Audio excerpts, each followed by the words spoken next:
myself Paresh Acharya from Silver Bell School. Today we are going to learn Standard 7 English Grammar Chapter number 15. देखो students, आप सबके पास book है, उसमें chapter number 15 आप देखोगे तो हेडिंग पढ़ो क्या है कि पैराग्राफ राइटिंग। अभी पैराग्राफ राइटिंग हमें पता है कि पैराग्राफ राइटिंग मतलब क्या, आप सबको पता है कि ऐसे राइटिंग आता है। तो ऐसे राइटिंग में हमें लॉन्ग लिखना होता है, कोई भी एक टॉपिक दिया होता है उसके ऊपर डिस्क्रिप्शन बहुत ज्यादा लंबा, मतलब 1.5-2 पत्ते का लिखना होता है, तो ये पैराग्राफ है। तो ये छोटा फॉर्म है। पैराग्राफ में आपको क्या करना है, एक छोटा सा सिंपल टॉपिक दिया होगा उसके ऊपर लिखना है। तो यहाँ पर हम पढ़ेंगे क्या है कि a paragraph is a number of sentences grouped together and relating to one topic. Sentences तो होंगे लेकिन क्या होगा, वो एक टॉपिक के रिलेटेड होंगे। In order to write a good paragraph on a given topics, the following suggestions should be followed. तो यहाँ पर कुछ हमें सजेशन दिए हैं, वो हमें फॉलो करने, अगर हमें अच्छा पैराग्राफ लिखना है तो फर्स्ट में क्या लिखा है देखो कि think deeply on the given topics. कोई भी टॉपिक दिया है उसके ऊपर पहले आप सोचो, तुरंत लिखना स्टार्ट मत करो, पहले सोचो। Some points will come to your mind, arrange these top points in order so that they can be developed into a paragraph. पहले सोचो माइंड में, जो भी टॉपिक के बारे में आप लिखना चाहते हो उसको सोचो, माइंड में वो पॉइंट्स अंदर रखो, फिर उस पॉइंट के रिलेटेड आपको सेंटेंस बनाने और सीक्वेंस में अरेंज करने। जैसे कि कोई भी टॉपिक हो तो उसमें हम स्टार्टिंग से लेके एंड तक ऐसा नहीं करेंगे कि जैसे आप स्कूल में एंटर होते हो तो सबसे पहले प्रेयर होती है, फिर प्रेयर के बाद टीचर प्रेजेंट लेते हैं, एक डे विच लिखो कि अपने कोई एक बेस्ट डे लिखो अपने स्कूल के बारे में, है ना, जो आपने बिताया हो स्कूल में। तो उसमें लिखना हो तो आप क्या करोगे, तो सबसे पहले आप कौन सी डेट है, कौन सी डेट वाला आपको डे बहुत अच्छा लगा था, क्यों अच्छा लगा था, तो फिर उस दिन में आपने क्या क्या करा था, तो वो सब सीक्वेंस वाइज होना चाहिए। तो यहाँ पर क्या बोला है कि आप पहले सोचो, डीपली पॉइंट्स बनाओ और उसको डेवलप इनटू अ पैराग्राफ, उसको पैराग्राफ में डेवलप करना है। सेकंड में now start writing your paragraph, फिर उसके बाद लिखना चालू करो। Develop your points one by one into complete sentences. जो आपने एक छोटा सा पॉइंट लिया है उसको एक सेंटेंस में कन्वर्ट करो।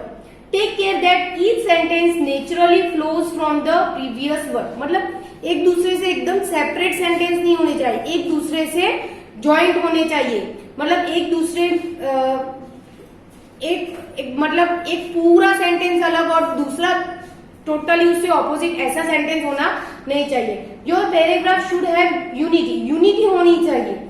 It should not be just a collection of unrelated sentences नहीं होने चाहिए। जैसे कि आप स्कूल में से डायरेक्ट हॉस्पिटल के बारे में लिख लो कि स्कूल के बाद सीधे, अभी स्कूल में पीरियड की बात चल रही है, रिसेस की बात चल रही है और डायरेक्ट फिर आप एंडिंग बीच में ला दो, तो ऐसा नहीं होना चाहिए। Your language should be simple but correct. भले आपको उसमें बहुत हार्ड वर्ड यूज नहीं करें, भले सिंपल वर्ड आप यूज करो, लेकिन वो कैसे होने चाहिए, करेक्ट होने चाहिए। Do not right very long sentences, और जैसे हम बोलते हैं ना लॉन्ग सेंटेंसेस हमें यूज करने नहीं है, आप सिंपल सेंटेंस यूज करो। 3 टाइप के सेंटेंस आते हैं ना, कंपाउंड, कॉम्प्लेक्स, सिंपल, कंपाउंड और कॉम्प्लेक्स। तो इसमें कॉम्प्लेक्स सेंटेंसेस आप यूज मत करो, सिंपल सेंटेंसेस यूज करो जिसमें वन वर्ब फॉर्म हो। ऐसे the first sentence of your paragraph should be the topic sentence. जो फर्स्ट जो होना चाहिए सेंटेंस वो कैसा, टॉपिक के रिलेटेड होना चाहिए। It should at once introduce the main idea of your paragraph, और वो जो मेन आइडिया है उसके जो आप जिसके बारे में लिखना चाहते हो वो होना चाहिए। Similarly the last sentence should be state your conclusion on the topic, और जो लास्ट सेंटेंस वो क्या होना चाहिए, कंक्लूजन, मतलब एंडिंग होना चाहिए अच्छे से। यहाँ पर कुछ आपको एग्जाम्पल की तरह कुछ दिए हैं पैराग्राफ्स। तो उसमें फर्स्ट वाला दिया है कि माय पेरेंट्स, तो I love and respect my parents, they have their own separate qualities. देखो यहाँ पर इसको बोलते हैं सिंपल सेंटेंसेस। देखो पेरेंट्स के बारे में है तो पहला ही सेंटेंस कैसा है, I love and respect my parents. तो ये टॉपिक आपका आ गया फर्स्ट सेंटेंस में।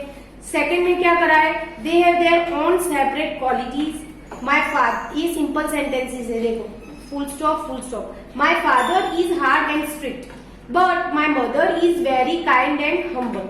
बहुत ही सिंपल वर्ड यूज करें जिसके लिए मुझे तो लगता है आपको डिक्शनरी की भी जरूरत नहीं होगी। She is deeply religious, she goes to the temple daily, my father rarely goes to the temple, he says that the base temple is man's own heart. My father takes part in politics. He is fond of sports also. But my mother is a domestic lady. She enjoys serving her family. She spends most of her time inside the house.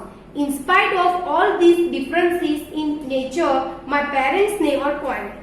They are very good life partners. They are ideal parents. They love us and we respect them. देखो कितने simple simple sentence use करे, सारे words हमें समझ में आ रहे हैं। Okay, तो ऐसा पैराग्राफ राइटिंग होना चाहिए।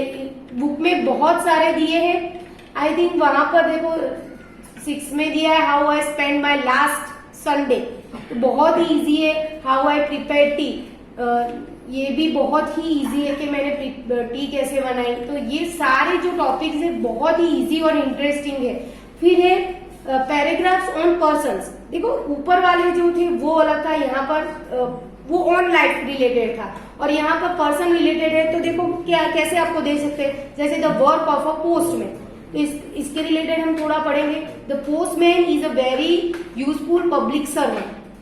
His duty is very hard. He has to do his duty in sun and rain. बारिश में भी उसको काम करना पड़ता है, गर्मी में भी काम को करना पड़ता है। He goes to the head post office in the morning. Morning में उसको हेड ऑफिस में जाना पड़ता है।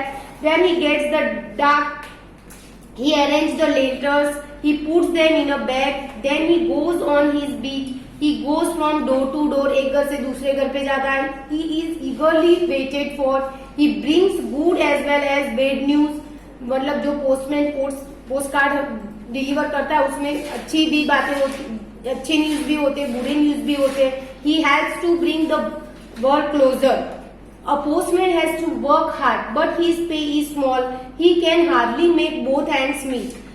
यहाँ पर फ्रेजल वर्ब का यूज करा है कि बोथ एंड मीट्स, मतलब सरवाइव करना बहुत ही मुश्किल हो जाता है पूरा मंथ कंप्लीट होने में। तो ये प्रोवर्ब यूज करा है। He is poorly dressed, I PT his loss.